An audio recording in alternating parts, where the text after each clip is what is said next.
Hello, my name is Laszlo, and today I will be talking about how business can become a force for good. That's the question that we are discussing here at the International Academy of Management meeting in beautiful Santiago, Chile. Now, corporate sustainability has for a very long time focused on doing less harm. We have less energy, less water, less waste, less poverty, less disease, and all of these things are important, but they're not enough.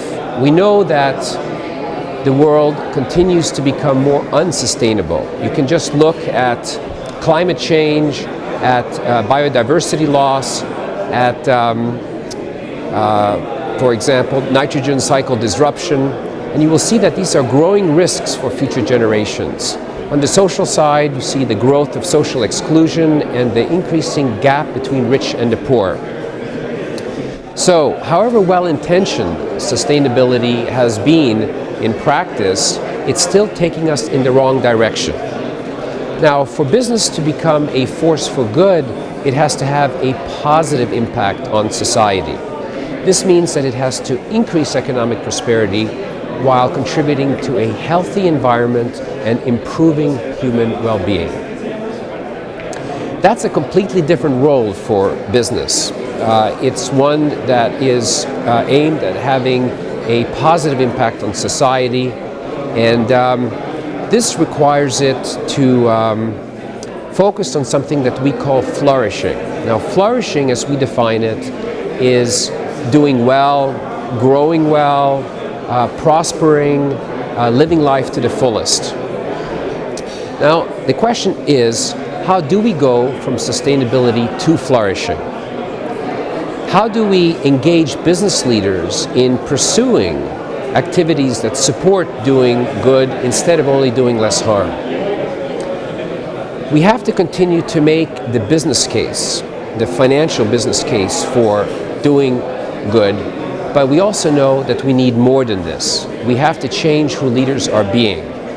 So the question is, how do we change how leaders are being and who they're being? And to do this at the deepest level requires a change in consciousness. We need to change who leaders and all people in business are being, from seeing themselves as separate and as selfish, focused primarily on their own maximizing their own gain, to a consciousness of connectedness, where they feel that they are deeply connected to their self, others, nature, and future generations.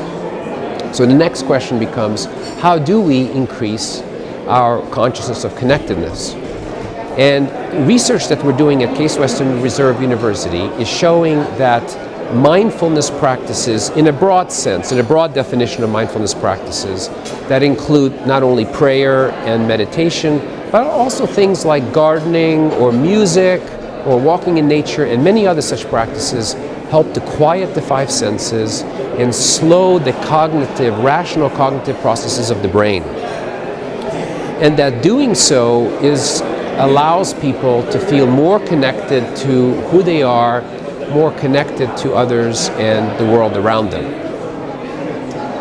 Now, mindfulness practices, by connecting people at this deeper level, help inspire people to greater social purpose. When people feel through mindfulness practices a greater sense of connection, they want to pursue in business greater purpose. They have greater compassion and caring for others. They feel a greater sense of collaboration, all of which leads in business terms to not only economic prosperity, but also to greater social and environmental benefits for society.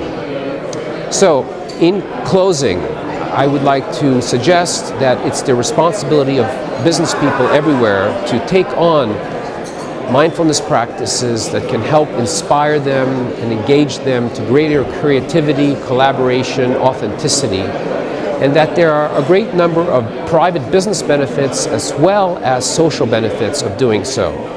This will help meet new expectations of millennials and Generation Z, who want greater meaningfulness and wholeness in their lives, and it will help address the many challenges facing the future of the corporation. Thank you.